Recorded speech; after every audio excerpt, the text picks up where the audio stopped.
নমস্কার বন্ধুরা, সুনিতার হেসেলে সবাইকে স্বাগত।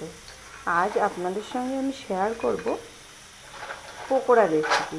আজ আমি ডালের পকোড়া তৈরি করে আপনাদেরকে দেখাবো।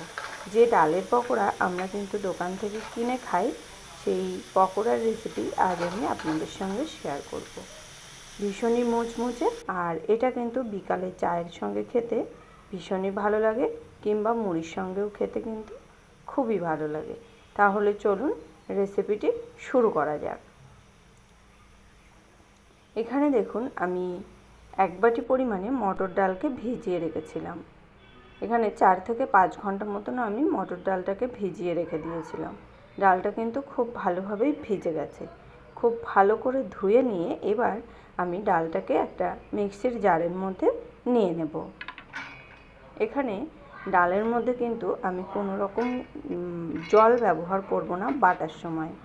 আপনারাও চেষ্টা করবেন যতটা সম্ভব জল কম দেওয়ার।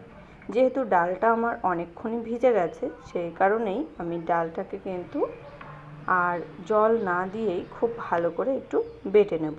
এখানে দিয়ে দিয়েছিলাম বাটার সময় সামান্য একটু আদা দেওয়ার পরে ডালটাকে কিন্তু একবারে মিহি করেই আমি বেটে নিয়েছি।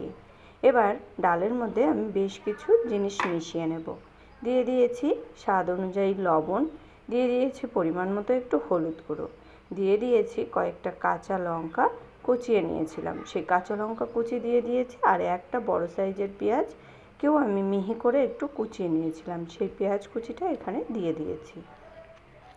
সমস্ত কিছু কিন্তু খুব ভালো করে একটু মাখিয়ে নেব। দেখুন, সমস্ত কিছু কিন্তু খুব ভালো করে মাখিয়ে নিয়েছি। এবার ডালের বড়াগুলোকে ভেজে নেব। তার জন্য ওভেনে একটা কড়াই বসিয়ে দিয়েছি। কড়াইতে দিয়ে দিয়েছি পরিমাণ মতো সর্ষের তেল। আমি কিন্তু পকোড়াগুলোকে সর্ষের তেলেই ভেজে নেব। আপনারা চাইলে কিন্তু সাদা তেলেও ভেজে নিতে পারেন। তেলটা খুব ভালো করে গরম হয়ে গেলে এখানে আমি ডালের পকোড়াগুলোকে দিয়ে দেব। ছোট ছোট করেই দেব, খুব বেশি কিন্তু বড় করব না। আমি এখানে খুব বেশি বড় করিনি, আবার কিন্তু খুব বেশি ছোটও করিনি। আমি মিডিয়াম সাইজেরই পকোড়াগুলোকে ভেজে নেব। দেখুন, পকোড়াগুলো যখন দেব তখন কিন্তু গ্যাসের আঁচটা অবশ্যই করে মিডিয়ামে রাখতে হবে, রেখেই কিন্তু পকোড়াগুলোকে দিয়ে দিতে হবে। এইরকমভাবেই আমি কিন্তু সমস্ত পকোড়াগুলোকে দিয়ে দিয়েছি। দেখুন, এখানে বেশ কিছু পকোড়া দিয়ে দিয়েছি। এবার পকোড়াগুলোকে যখন হালকা একটু 2 থেকে 3 মিনিট একটু ভাজা হয়ে যাবে, তখনই কিন্তু আমি পকোড়াগুলোকে একটু উল্টে দেব। দেখুন, পকোড়াগুলো কিন্তু উল্টে দিয়েছি। এবার এইভাবে কিন্তু মিডিয়াম আঁচে নাড়াচাড়া করতে করতে কিন্তু পকোড়াগুলোকে খুব সুন্দরভাবে ভেজে নিতে হবে। একবারে গোল্ডেন ব্রাউন কালার করেই ভেজে নেব। আমরা যদি এই সময় গ্যাসের আঁচটা হাইতে করে দিয়ে ভাজি, তাহলে কিন্তু পকোড়াগুলো ক্রিস্পি হবে না, আর খুব বেশিক্ষণ কিন্তু ক্রিস্পি থাকবেও না, ভেতরটা কাঁচা থেকে যাবে। সেই কারণে গ্যাসের আঁচটা মিডিয়াম টু লোতে রেখেই পকোড়াগুলোকে কিন্তু একবারে মুচমুচে করে ভেজে নিতে হবে। দেখুন, এখানে প্রথম ব্যাচের পকোড়া কিন্তু খুব ভালো করেই ভাজা হয়ে গেছে। এবার পকোড়াগুলোকে আমি তুলে নেব। তুলে নিয়ে আমি বাকি যে ডালটা আছে সেই পকোড়াগুলোকেও আমি দিয়ে দেব।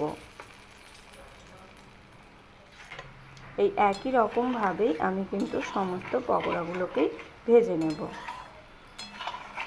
এই পকোড়া ভাজা কিন্তু খুবই সহজ, আর খেতে হয় অসাধারণ। দেখুন, আমার দ্বিতীয় ব্যাচের পকোড়াগুলোকেও কিন্তু ভেজে নিয়েছি। এবার এই পকোড়াগুলোকেও কিন্তু তুলে নেব।